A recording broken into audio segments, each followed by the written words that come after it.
Hey everyone, welcome back to Bugsmashers. As you guys can see, got myself a nice little haircut, and you know why. I'm preparing for myself for the new movie, Barbershop 3, that fancy cut. I know it's next cut, but I like fancy better. Bugsmashers! Hey everyone, we're here in my fancy dancy freelancer. I can put some posters up here sometime. It's a little bit bare, but regardless of that, we're checking out a little bug here that you guys may have saw during the PTU, where when you leave, your space and go out into the world, you're leaving our little zone and entering the world zone. And during that transition, the player velocity tends to go insane. Sometimes it would force you down and you'd instantly die, or you'd fly all the way across the map, or the best case scenario, which you'll probably see here, where you just stop dead on.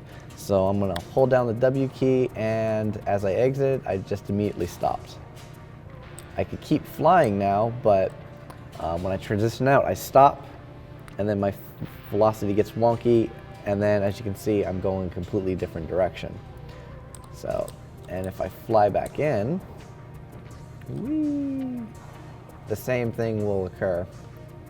I should stop. Yep, I stop, things get wonky, and now I'm back in the right spot. So transitioning from our interior grid to our world grid, there's some wonkiness going on. And we're gonna take a look at some of the fixes. There were quite a few that went into 2.2. So let me move my fancy dancy game over on the side. And we have here the command buffer.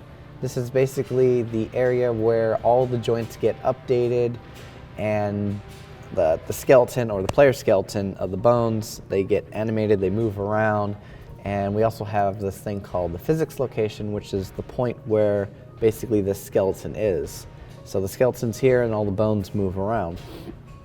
And this little bad boy here updates basically the physics position. So if I move my bone or if I move it away, it has to update that.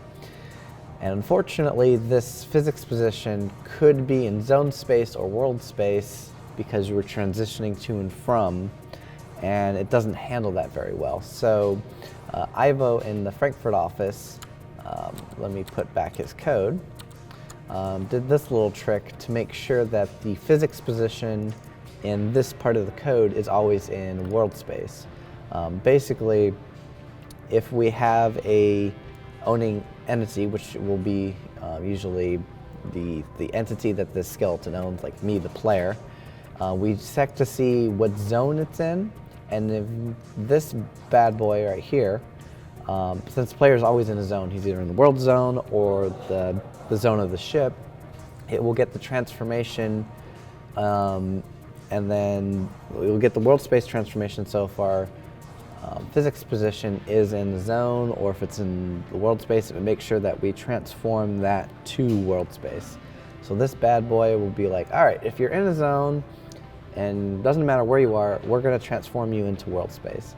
So now these physics locations are always in world space. And the reason, and mostly because this code relied on everything in being in world space, and it's a lot easier to just let it do its world space calculations. Then when it's time to talk to physics, which is this fun bad boy here, we're gonna make sure that, let's see, in this part of the code, it gets the character physics and then it reassigns the grid. But there could be an instance where the physics is behind and the entity's in a new grid and we just haven't synced yet. So if we're going to transform those positions into our physics now, they're world space currently, but we have to convert them to the zone that the physics is in. So the first thing we want to do is make sure that our physics is going to be in the proper zone that our entity is in. So I'm doing this bit of code. What this does is we added Ivo added a current grid to this function, and what this does is when this function gets called, we actually get the entity grid of the the player so that we immediately know the correct grid we should be in. And then, so now our physics goes in the correct grid, and we add this little flag here saying, hey, we've done a grid change, check to make sure that the physics should update my position or velocity values based on that grid. So if before they were over here in world space and now they're in this freelancer, it'll move all of our position information to be relative to that grid. And finally, this is where we use those physics positions from the command buffer, as you guys saw here. But since now they're guaranteed to be in world space, these are going to be world space coordinates. However, we might be in the grid of some other thing like the freelancer. So now we're feeding in world space coordinates to a completely different zone. That's not going to work. So I'm doing some more fun code. Oop. Here we go. We have this Q transition, which is basically what we've done back here, but we do it in reverse.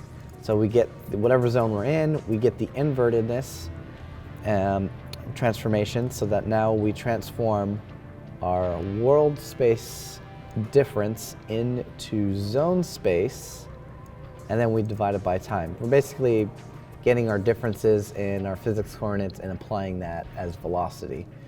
But since they were world space, we transform it using this inverted matrix to the zone space, and then we divide it by our time, and that gets us our velocity. So now our positions are guaranteed to be in world space, so it can do its calculations. And then when we set it back to physics, we make sure that we're in the correct zone that the entity is in, and then we take those world space coordinates, convert them to the proper zone space so that we could apply our push velocity on the skeleton physics. So recode just finished. Now we're gonna pop back into the game, and if I fly out, woo, look at that, I keep flying out. So I maintain my momentum instead of just stopping. And when I come back in, whee, he maintains his velocity, except when he hits the bottom, he gets friction, so he kind of slows down. But jumping out, I maintain my velocity. Woohoo! Zones. And as you can see, there's kind of a camera glitchiness. There's still some other parts of the air we have to fix up too, but we're slowly making it there, and I hope you guys enjoyed. Cheers. So as you guys saw here, we're having some fun issues with our world space to in our ship going to and from, making sure that we keep our velocities, our positions, our angle rotations and everything perfect, so when you go from one to the other, you don't notice it. There is still some issues, and we're working them out.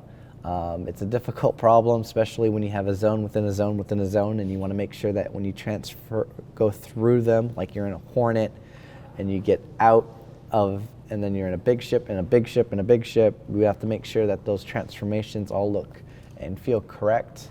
And it's a big challenge, especially syncing up our physics from our game code, since they're in two different threads running at different times. Keeping those in sync at different points is very, very hard.